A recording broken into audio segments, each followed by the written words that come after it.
Merhaba arkadaşlar, kanalıma hoş geldiniz. Bugün sizlerle tavukla yapabileceğiniz 2 tane çok kolay tarif paylaşacağım. İlk olarak ekşili tavuklu erişte ve ikincisi de fırında tavuk baget.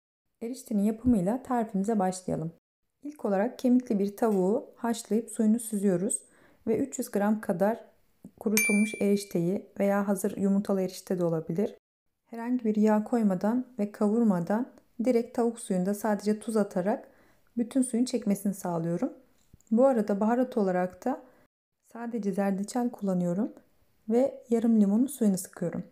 İsteğe bağlı olarak başka baharatlar da kullanabilirsiniz. Erişteler bu şekilde iyice suyunu çektikten sonra tenceremi ocaktan alıyorum ve bir 10 dakika kadar dinlendiriyorum.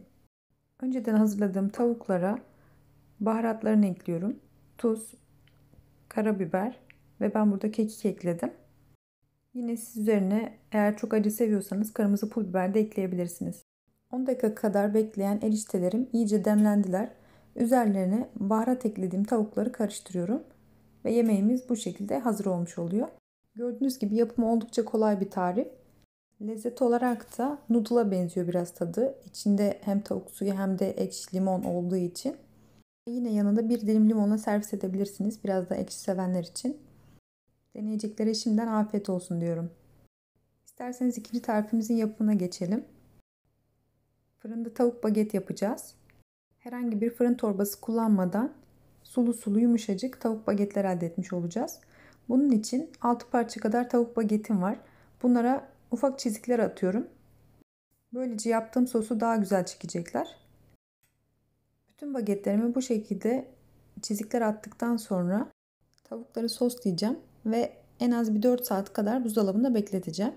Bu şekilde bir gece öncesinden yapıp bekletirseniz bütün sosu çekeceği için çok daha lezzetli olacaktır. Sosumuzun yapımına geçecek olursak 2 yemek kaşığı yoğurt, 1 yemek kaşığı salça, 2 yemek kaşığı kadar zeytinyağı. Eğer tavuklarınız fazlaysa miktarı biraz daha artırabilirsiniz. Baharat olarak da tuz, karabiber, kimyon, kekik ve sarımsak tozu kullandım. Siz burada sarımsak rendesi de kullanabilirsiniz.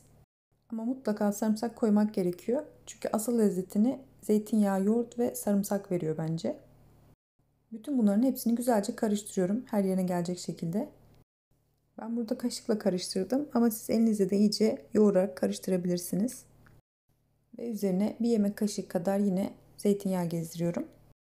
Ve son olarak da üzerine daha güzel aroma vermesi için taze kekik kullandım. Eğer evde varsa siz de kullanabilirsiniz. Ama en başta kuru kekik koymuştuk. O da yeterli olacaktır. Kekikleri koyduktan sonra da bir tur karıştırıp streç filmle üzerine örtüp buzdolabına gönderiyorum.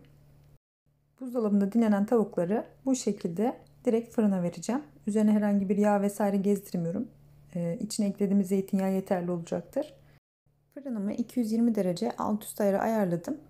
Tavuklar bu şekilde en az bir 15-20 dakika kadar pişecekler.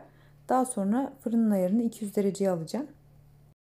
Tavukların daha yumuşak pişmesi için de fırının tabanına ısıya dayanıklı bir kap içerisinde sıcak su koyacağım. Böylece o buharın etkisiyle üstleri kurumadan içleri yumuşacık pişmiş olacak. Tavuklarım nar gibi kızardı. İçleri de yumuşacık, pamuk gibi piştiler. Gördüğünüz gibi yapımı çok kolay bir tarif. Siz de mutlaka denemelisiniz. Deneyeceklere şimdiden afiyet olsun diyorum. Eğer tarifimi beğendiyseniz beğen butonuna basmayı, bana destek olmak için kanalıma abone olmayı ve bunun gibi güzel tariflerden haberdar olmak için bildirim zilini açmayı unutmayın. Hepinize hayırlı, mutlu, güzel günler diliyorum.